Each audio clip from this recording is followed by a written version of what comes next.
હવામાન ખાતા વિભાગ દ્વારા સમગ્ર રાજ્યના કેટલાક જિલ્લાઓમાં કમોસમી વરસાદની આગાહી કરવામાં આવી હતી, જેને પગલે ભાવનગર શહેરમાં પણ પવન સાથે વરસાદ વરસ્યો હતો। ભાવનગર શહેરમાં સાંજ થતાની સાથે જ અચાનક વાદળો ધસી આવ્યા હતા।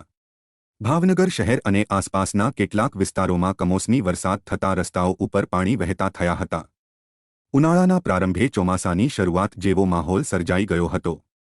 શિયાળો વિદાય લેવાની તૈયારીમાં છે તે સમયે પવન સાથે ધોધમાર કમોસમી વરસાદ વરસતા રસ્તાઓ પર પાણી ફરી વળ્યા હતા, જ્યારે નગર અને ગ્રામ્ય વિસ્તારોમાં પણ હળવો ભારે વરસાદ વરસ્યો હતો। વરસાદના પગલે ખેડૂતોને નુકસાન પહોંચતા માથે હાથ દઈને રડવાનો વારો આવ્યો હતો।